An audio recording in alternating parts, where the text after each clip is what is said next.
eu quero falar da minha gratidão, da minha alegria de estar com vocês aqui.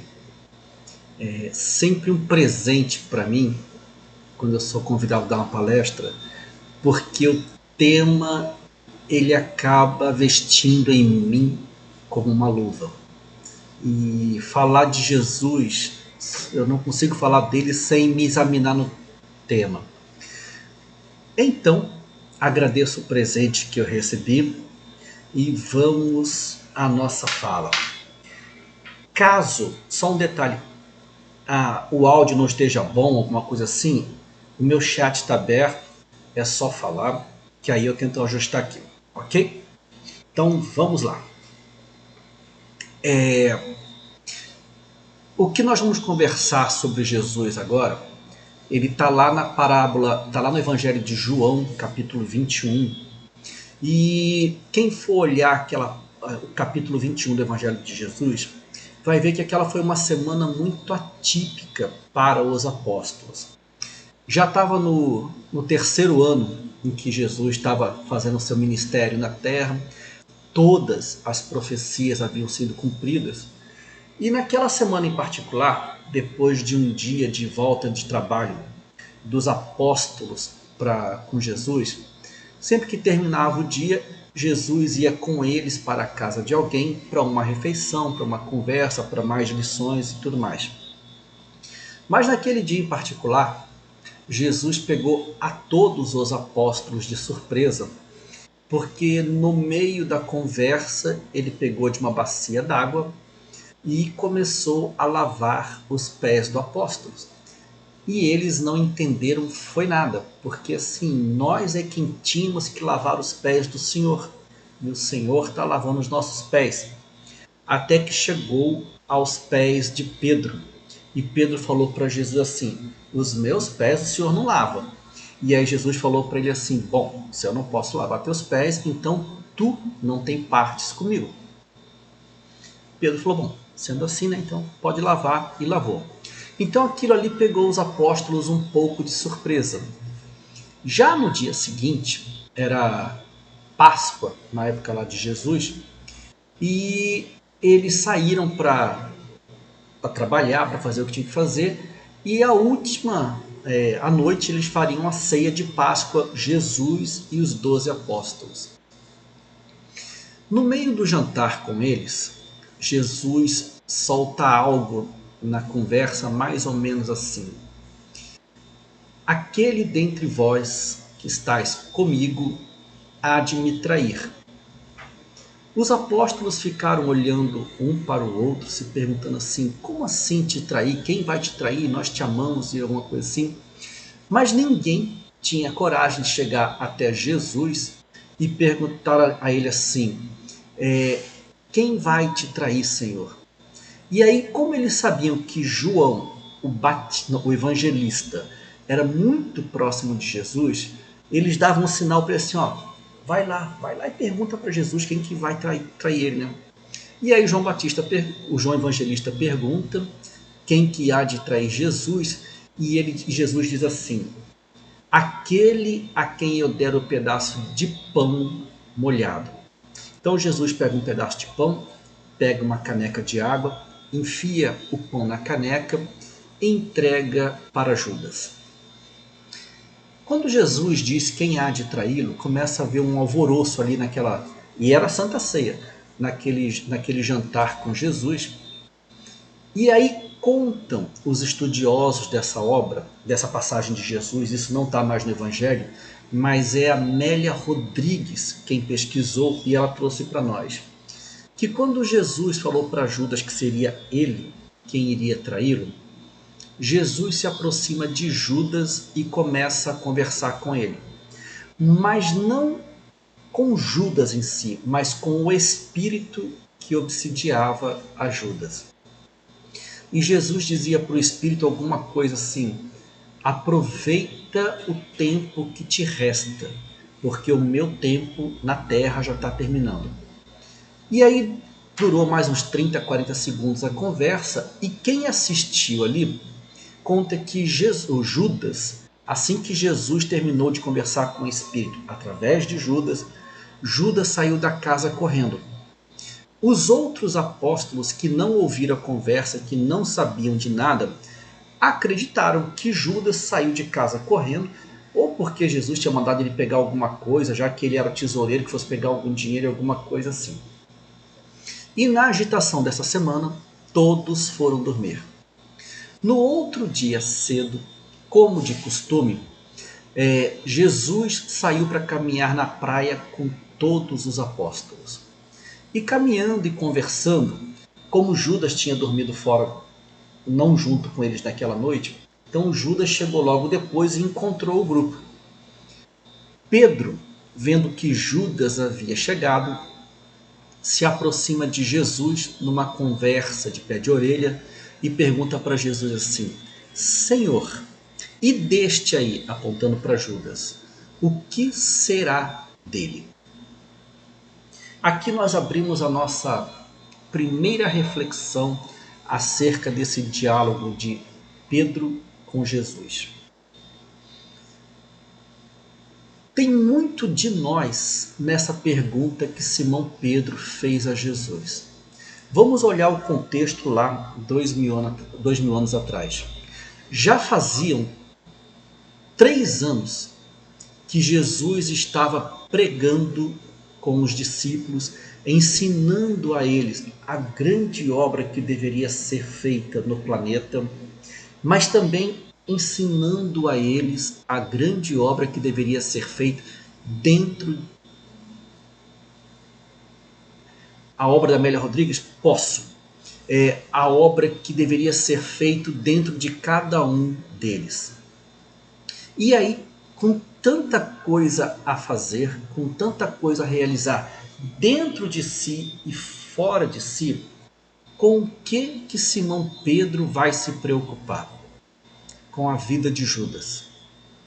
E aí, quando a gente, saindo de 2000 anos atrás e vindo para os dias de hoje, a gente observa assim, quantos de nós ainda não estamos desocupados da nossa salvação, nos preocupando com a vida alheia. Só para que a gente possa ter alguns exemplos, às vezes nós somos trabalhador numa casa espírita, necessitado de toda a misericórdia possível, até que um companheiro na casa derrapa, comete algum deslize, e aí nós, ao invés de estendermos a mão, nós, ao invés de ampararmos esse companheiro, ou de pelo menos continuar se preocupando com a nossa vida, nós entramos em uma energia de nos preocupar com a vida do outro. Alguns exemplos. Imaginemos, é só um exemplo, que esse companheiro que ele escorregou, que ele derrapou na casa espírita, ele seja um palestrante. Aquele que viu o deslize, aquele que sabe da história, adentra na casa e vê lá que aquele dia o palestrante é o dito cujo que ele viu escorregar. Aí ele começa já a cutucar o cara que está do lado. Olha quem que vai ser o palestrante hoje. Desse aí eu sei a vida dele toda. E ele começa a ficar nesse diálogo que não é bom para ele. A palestra começa. E os benfeitores, que sabem que ele está arrependido do que ele fez, que sabem que ele está se redimindo perante a consciência divina, inspira aquele homem para que ele possa dar uma palestra que leve um conteúdo bom para aqueles que escutam. E a palestra é maravilhosa, mas aquele que ficou sabendo do erro do outro, acaba que ele fica com raiva do benfeitor que está inspirando o palestrante que deslizou. É como se ele ficasse mentalmente assim, meu Deus, mas será que esses anjos da guarda aqui não sabem quem é esse homem? E nesse movimento, nesta energia, essa pessoa perde uma grande palestra, uma grande oportunidade de se desenvolver. Mas temos outros exemplos que acontecem corriqueiramente na nossa casa espírita. Por exemplo, imaginemos que esse colega que deu uma deslizada, ele seja um passista. A gente entra e fala assim, naquela cadeira ali eu não sento não. E a gente vai desviando. E a gente vai evitando esse companheiro, porque de alguma maneira nós estamos como Pedro que ao invés de se preocupar da sua própria salvação, está preocupado com o futuro de Pedro, com o que vai acontecer com Pedro, que ele vai trair e tudo mais. Então Pedro é essa figura que traz muito elemento para que a gente possa se examinar nesse diálogo dele com Jesus, para que a gente possa se preocupar com a parte que nos cabe. Jesus, que era o educador por excelência, ele ensinava com palavras que ecoam na eternidade com amorosidade incrível, deu uma resposta para Judas que até hoje ela tem um valor muito grande para nós. Depois que Pedro perguntou para Jesus assim: Senhor, e deste aí, apontando para Judas, o que será dele? Jesus lhe diz o seguinte em resposta: o que importa a ti, Simão Pedro, se eu, Jesus, quero que ele, Judas, fique comigo até que eu me vá? Segue-me tu. E aí o título da nossa palestra é o Segue-me tu. Porque, trocando em miúdos o que Jesus disse a Simão Pedro, não se ocupe da deslizada alheia. Segue-me tu. Não se ocupe do companheiro que está em queda. Segue-me tu. E essa resposta de Jesus a Pedro, ela tem um valor muito grande para muitos de nós nos dias de hoje. Que cada um nessa live faça o seu exame de consciência e veja quantas vezes, 2000 anos depois deste episódio de Jesus com Simão Pedro, nós ainda nos pegamos fiscais da vida alheia. Nós ainda nos pegamos apontando o dedo para um parente, para alguém na casa espírita e, quando não, na nossa própria casa. Então, o convite que Jesus deixa para nós, que tem ecoado no tempo e no espaço por 2000 anos, é: não te preocupe com o teu companheiro que está em queda. Faz a tua parte, segue-me tu. Só que aí a gente traz a seguinte reflexão: seguir Jesus 2000 anos atrás era uma situação, era um contexto. Quando a gente olha para hoje, que já temos 2000 anos de cristianismo, temos quase 2 séculos de espiritismo, a pergunta que fica é: como que a gente faz para seguir a Jesus nos dias de hoje? Para onde que a gente vai seguir Jesus nesse mundo que está digital, que está conectado?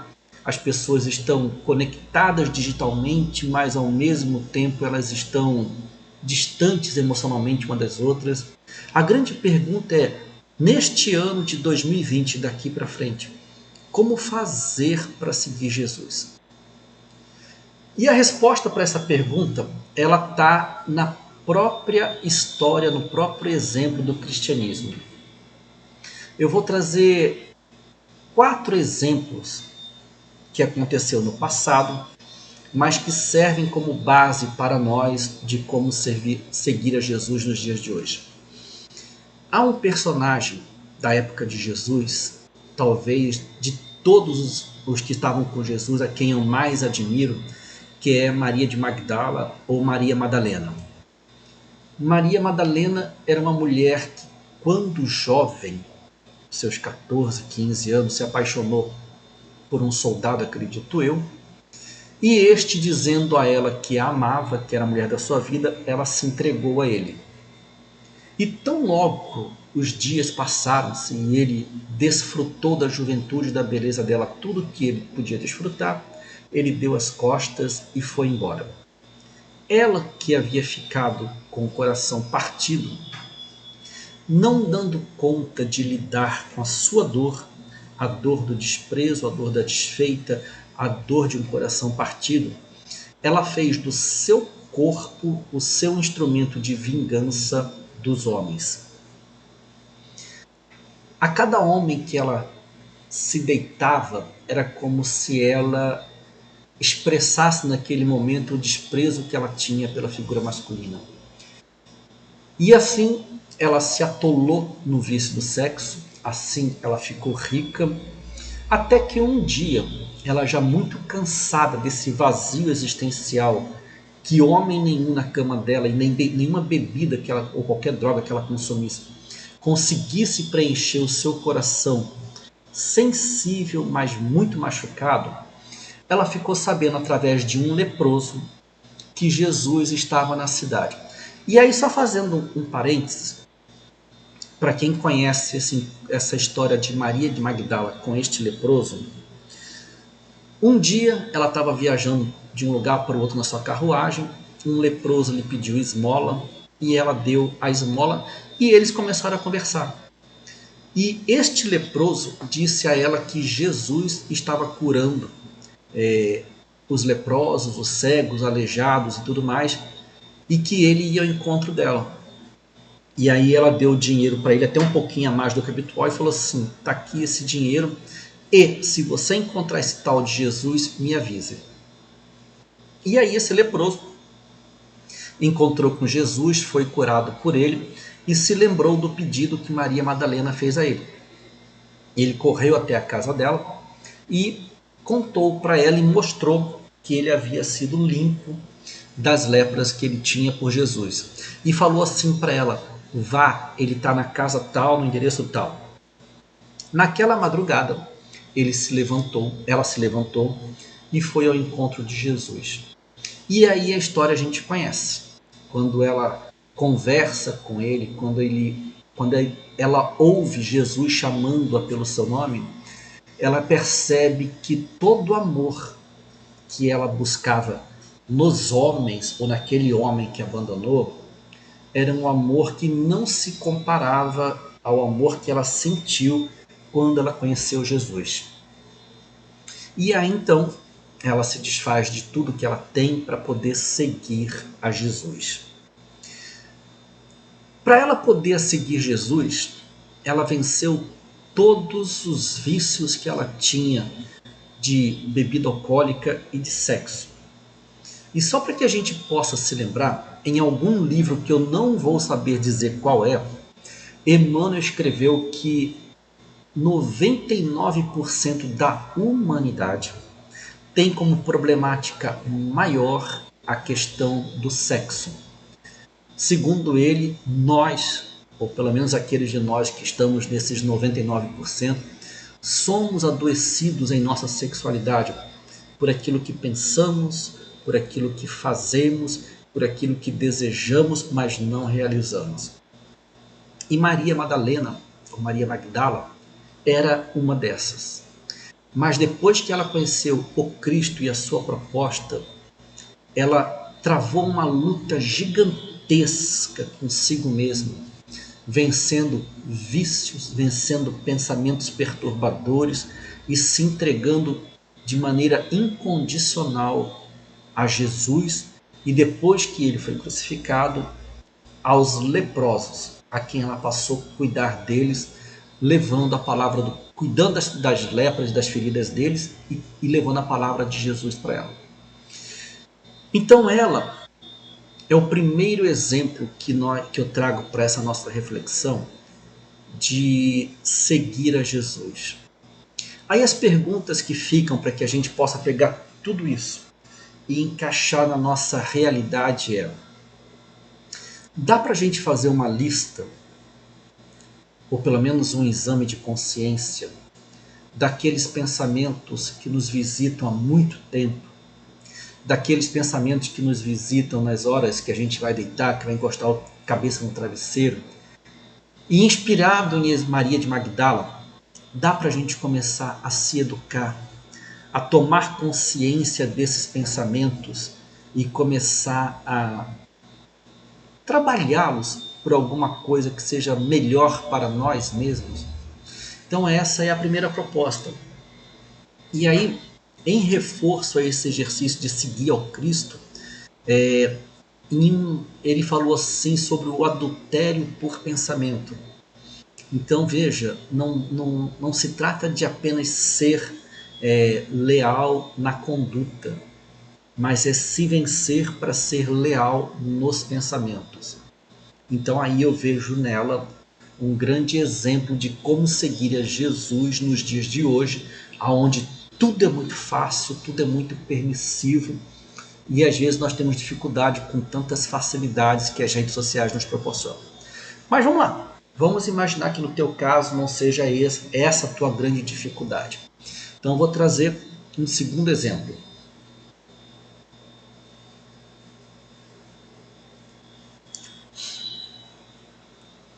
À época de Jesus, havia um homem religioso de uma personalidade muito forte.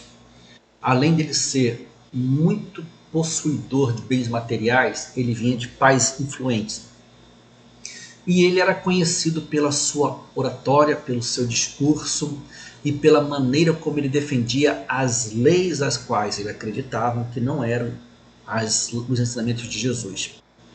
E esse homem, então, ele começou a ouvir coisas acerca dos ensinos de Jesus e ele, quando ele ouvia, ele argumentava, e como ele era um bom orador, estava bem na argumentação dele, mas chegou um momento em que a coisa começou a ficar muito volumosa, muita gente falando do Cristo para cá, dos ensinamentos dele para lá, das curas e tudo mais, e isso feria mortalmente os seus valores de homem religioso da sinagoga. E ele começou então a empreender um movimento de perseguir e de matar cristãos. E ele tomava isso quase como que uma questão pessoal para ele. Quando Cristo foi crucificado, ele não participou, ele não teve envolvimento com isso, mas ele continuava perseguindo cristãos. E aí, quando ele sai da estrada de uma viagem de uma cidade para outra, cruzando a estrada de Damasco, Jesus, que já havia sido crucificado, aparece para ele e lhe pergunta: Saulo, Saulo, por que me persegue?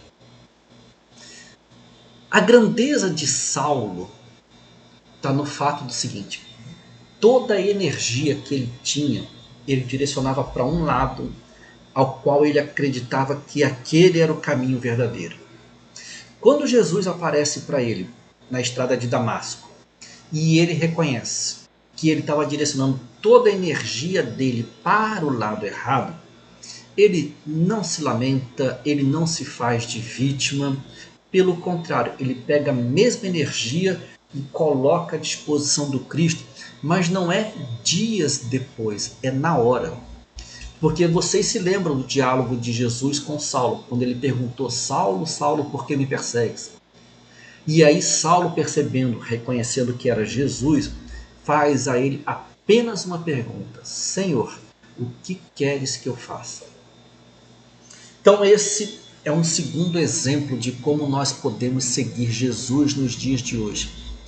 Muitos de nós, depois de um erro ou depois de um deslize, nós estamos tomados por culpa, nós estamos tomados por arrependimento, e tanto a culpa quanto o arrependimento nos coloca na inércia.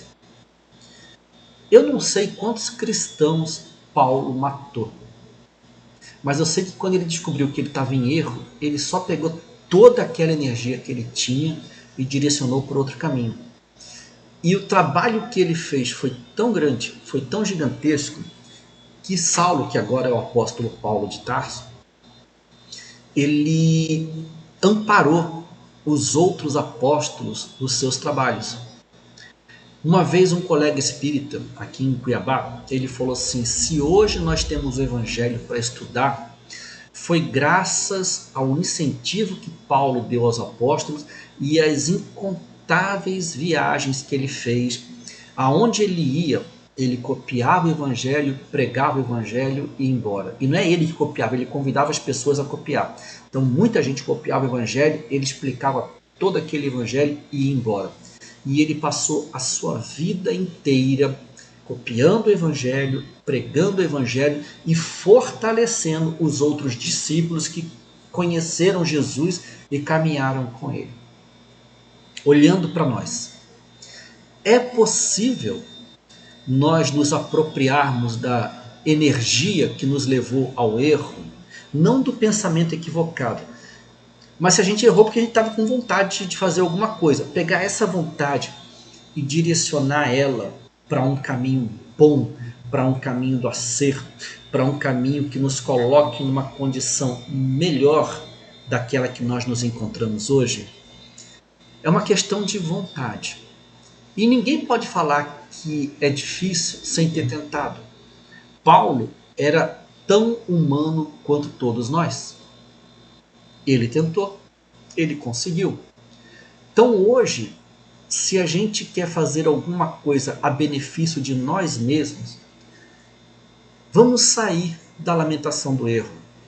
Vamos sair daquela questão de nos colocar no papel de vítima e ficar muito tempo parado e lamentando. Nos vitimizando ou não nos vitimizando, dia chegará em que nós vamos ter que prestar conta disso com Deus. Já que vamos ter que prestar conta, que pelo menos a gente use a nossa inteligência a nosso favor, de maneira tal que a gente diminua a carga de culpa, a carga do erro.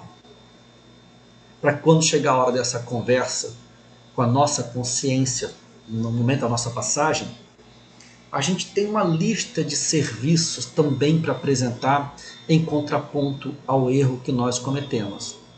E aí nos examinando nessa segunda reflexão, dá para a gente vencer o orgulho, que Saulo de Tarso era muito orgulhoso. Abrir mão daquilo que a gente acha que está certo, mas no fundo a gente sabe que não está. E fazer uma escolha que seja mais favorável ao conjunto, ao grupo, que ela seja mais favorável à família em que nós estamos. Vencer o orgulho é uma das maneiras de seguir ao Cristo. Saulo fez isso.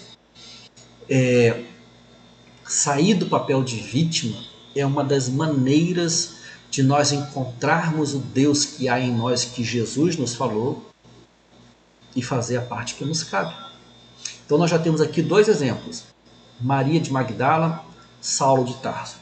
Vamos adiantar no tempo aí uns 18 ou 19 séculos e nós vamos encontrar em uma encarnação anterior uma jovem com seus 15 ou 16 anos, acredito eu, que diante de compromissos que coube a ela realizar naquela época que ela estava viva, ela não deu conta, se vitimizou e se atirou no rio para poder se suicidar.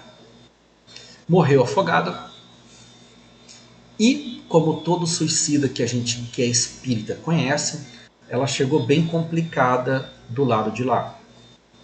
Mas o seu pai, que era um homem de muito mérito, tão logo ele desencarnou pelos meios naturais, ele, com o apoio do Dr. Bezerra, eles conseguiram ir até o Vale dos Suicidas e resgataram ela de lá, mediante a um compromisso que ela tinha que aceitar ou não. Colocar a sua nova existência em benefício da mediunidade, em benefício do espiritismo. Ela olhou para tudo aquilo. Primeiro ela viu a besteira que ela tinha feito ao se suicidar, mas ela tinha na outra mão uma possibilidade de trabalho gigantesco do qual ela poderia errar, falhar, mas ela aceitou o desafio. Ela seria amparada pelo seu pai no plano espiritual e teria também como amparo ali o Dr. Bezerra de Menezes, porque era muito grande a tarefa dela. E ela reencarna com o nome de Ivone do Amaral Pereira. Não sei quantos de vocês já leram as obras dela. A mais famosa de todas, acredito eu, que seja Memórias de um Suicida. Ela cumpriu, dentro de muito regime financeiro, dentro de muitas privações, ela cumpriu tudo aquilo que ela havia combinado com o pai dela, que, se eu não me engano é o Espírito Charles, e com o Dr. Bezerra de Menezes. Da psicografia dela, da humildade dela, da simplicidade dela, ela prescreveu muitos remédios para as pessoas pobres que não tinham nem como sair de onde moravam para poder ir visitar um médico. E pela psicografia dela, madrugada fora por muitos anos, Ela psicografou muitos e muitos remédios e ela psicografou muitos livros também, dos quais alguns me tocaram profundamente no coração de tão grande que é. Então, quem nunca leu Ivone do Amaral Pereira, leia, porque vale a pena. Eu trago ela, primeiro eu trouxe Maria Madalena, depois eu trouxe Paulo de Tarso como exemplo de seguir ao Cristo. Eu trago a Ivone do Amaral Pereira, eu trago ela como dois exemplos. Um do que não fazer. Quando ela viu o tamanho do que ela tinha que realizar em uma existência anterior, ela se suicidou. E nós que somos espíritas, nós nem por brincadeira, não importa qual seja a dificuldade, e olha que 2020 foi um ano muito difícil, está sendo para muita gente, e eu vejo muitos espíritas com esses pensamentos que às vezes preocupam. Pessoas que vêm até a mim em atendimento fraterno, trazendo ideias que nem por brincadeira nós podemos considerar a possibilidade de desistir da vida. Mas ela fez isso. E ela então, arrependida do que fez, ela abraçou a oportunidade e recomeçou. Só que ela perdeu a chance numa vida e recomeçou na outra. Às vezes, nós perdemos a chance de ter uma saúde financeira por uma besteira que a gente fez, mas dá para recomeçar. Às vezes, a gente perdeu a chance de ter um bom casamento por uma besteira que a gente fez, mas dá para recomeçar. Se não for com a mesma pessoa, pode ser com outra. Então eu trago Ivone do Amaral Pereira porque ela é um exemplo de recomeço. E quem de nós aqui na Terra não precisa de uma chance de recomeçar? Ou às vezes não precisa dar uma oportunidade para outra pessoa que errou, às vezes conosco mesmo, poder recomeçar, seja do nosso lado ou não. Então fica aí esse terceiro exemplo. Deixa eu só ver que horas são. 8h40. Alguém pode me responder, por gentileza, até que hora nós vamos? Ou escrito ou falado?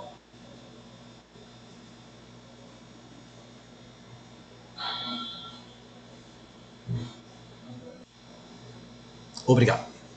Vamos adiante. E aí eu vou trazer para vocês um quarto exemplo que também envolve duas vidas. Eu não vou saber dizer ao certo quando foi o ano disso, mas para quem estudou um pouquinho de história, lembra do presidente Abraham Lincoln.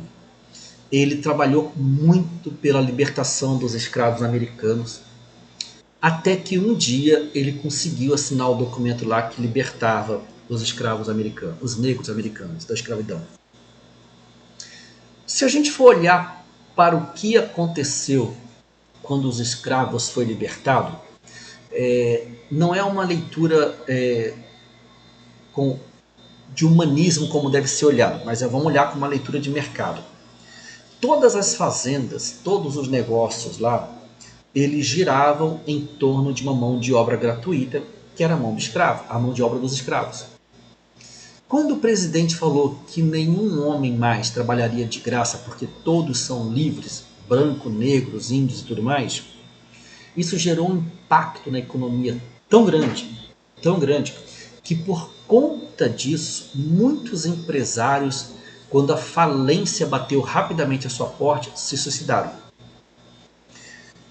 E um dia, naquele mesmo ano que ele assinou aquela abolição da escravatura, o presidente Lincoln ele foi ao Teatro Ford com a sua família e lá havia um ator, o nome dele é John Wilkes Booth, acho que é essa a pronúncia, e ele tinha um pai que era um fazendeiro e que foi à falência, quebrou totalmente.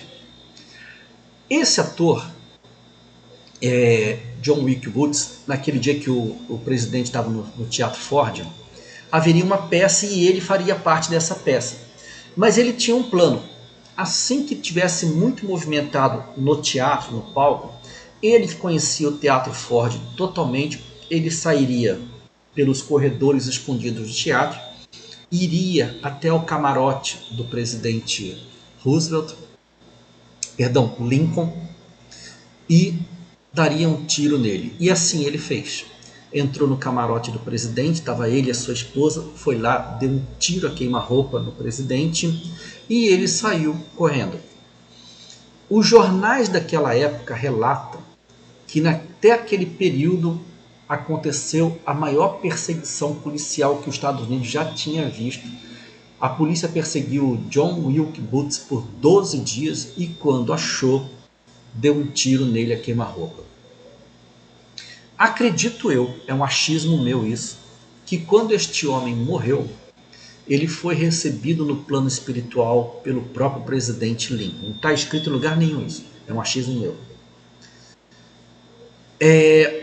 Passaram-se algum tempo da morte dele, e isso está escrito no livro agora, tá?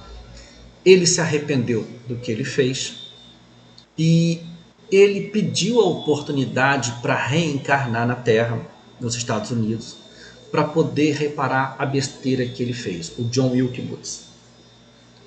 Acho que passou alguma coisa entre 40 anos mais ou menos que ele havia sido morto pela polícia, ele reencarna, só que antes, na reencarnação anterior, ele era branco, ele era rico, e agora ele reencarna no Brooklyn, pobre, negro, mas com uma grande oratória.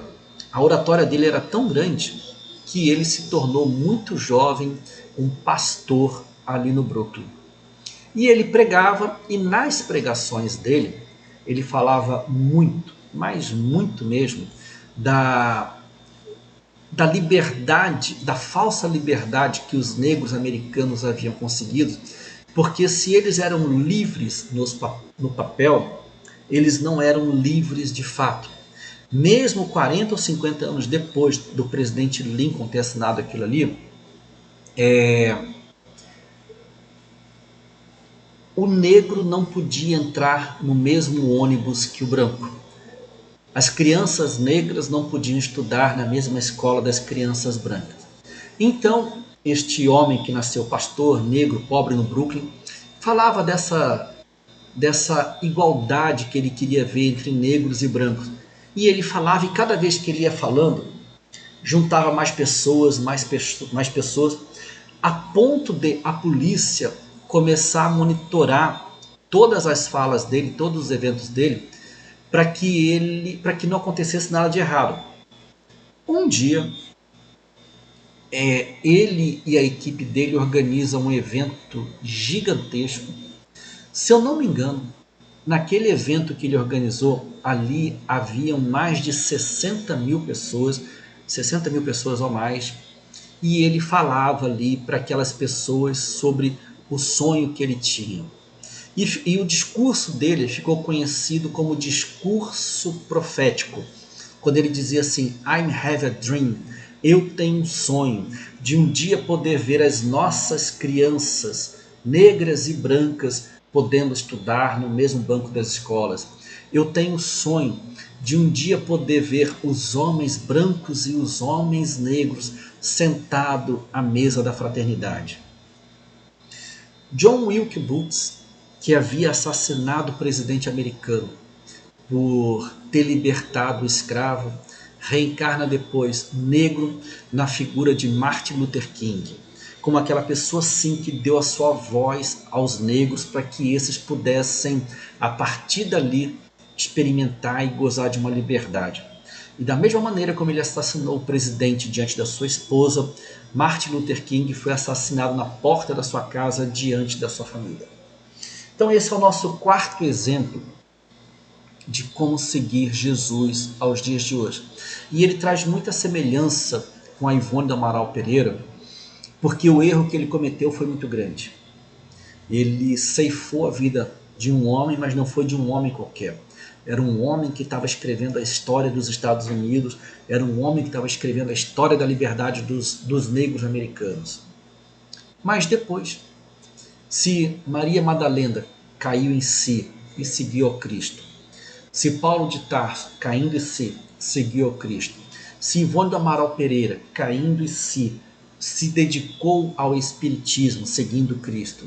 Ele também, John Wilkes Booth, caindo em si, se pôs à disposição do Cristo, servindo aos irmãos negros na figura de Martin Luther King.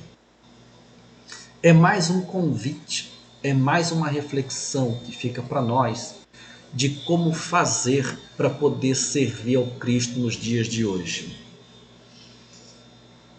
Eu gosto muito desses exemplos porque eles são reais, são de pessoas próximas, são de pessoas que fraquejaram. Os 4 que eu trouxe ali erraram feio. E os 2 primeiros, tanto Maria de Magdala quanto Paulo de Tarso, não se deixaram vencer pelo erro, não se arrependeram, pegaram, mudaram o rumo da sua vida num estalar de dedos. Já Ivone do Amaral Pereira e John Wilkes Booth fizeram uma besteira, mas caindo em si lá no plano espiritual, pediram para recomeçar e recomeçaram. Seguir a Jesus, aquela fala que ele fez para o Pedro lá atrás, demanda esse esforço pessoal, demanda essa vontade que nós temos que tirar de dentro de nós e com todos os problemas que nós temos. 2020 foi um ano difícil, foi para alguns e está sendo para muitos. Ter que olhar para uma vida que está sendo virada de cabeça para baixo e mesmo assim não se lamentar e se colocar de pé e seguir ao Cristo. Olhar para as dificuldades que estão batendo na nossa porta e mesmo assim não se lamentar, se colocar de pé e seguir ao Cristo. Eu com 51, quase 52 anos, eu já passei por muitas dificuldades nessa vida.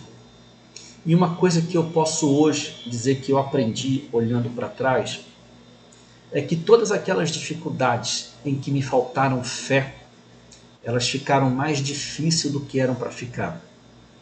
Todas as dificuldades que eu passei, mas que a fé não saiu de dentro de mim, continuei passando pela dificuldade, mas é como se ela se resolvesse mais rapidamente, porque eu tinha fé de que alguma coisa boa viria logo depois dessa dificuldade, e sempre vem. A vida na Terra nunca é um mar de rosas, tanto quanto nunca é um mar de problemas. Eu costumo imaginar assim, a fala inclusive é budista, a roda das ocorrências. Uma hora nós estamos na parte de cima da roda, onde está tudo muito legal, família legal, saúde legal, finanças legal, mas a roda gira. E na hora que está na parte de baixo, ou é a saúde que complica, ou é a família que dá problema, ou é o dinheiro que dá problema, e a roda vai girando, vai girando, vai girando e vai girando.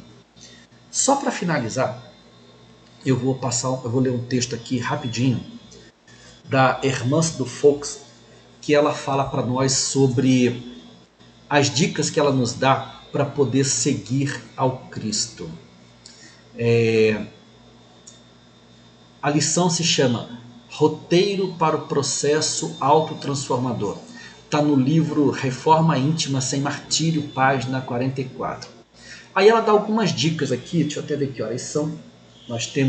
Não temos mais tempo, mas vou ser rapidinho aqui, tá? Ela coloca assim, postura de aprendiz. Jamais perdeu interesse em busca do novo, em busca do desconhecido. Sempre há algo novo para se aprender. Essa aqui para mim é a mais importante de todas as dicas. Observação de si mesmo. Tem muitos colegas nossos espíritas que eles são estrangeiros no país dele mesmo. O cara não sabe por que ele sente raiva, ele não sabe por que ele está triste, ele não sabe por que ele está eufórico, porque ele sente um monte de coisas e não entende por que ele não examina o que ele sente.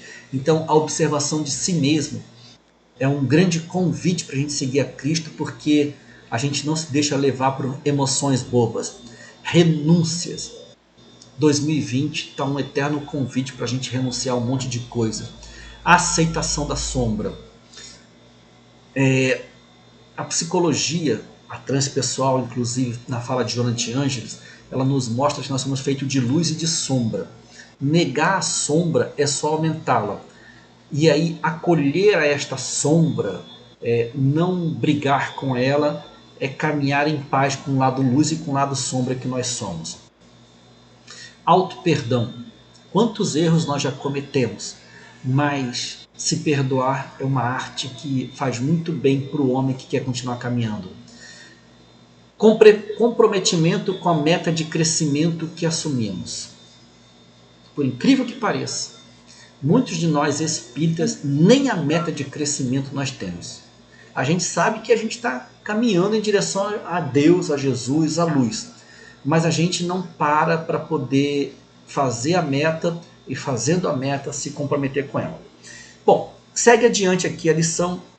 O meu tempo se foi. E eu quero finalizar aqui falando da gratidão de poder trazer essas palavras, de trazer essas reflexões. E se isso que a gente construiu aqui, a partir dessa resposta de Jesus para Simão Pedro, quando ele disse assim: não se preocupe com a vida do outro, segue-me tu, faz o teu melhor, caminhe em direção à tua luz. Se isso ficar reverberando dentro de nós, como uma semente pedindo espaço para brotar, vai ter valido a pena essa nossa conversa. Eu agradeço de coração o convite, a oportunidade, tá? E meu coração está aberto para próximos convites, para próximas oportunidades. Muita paz a todos.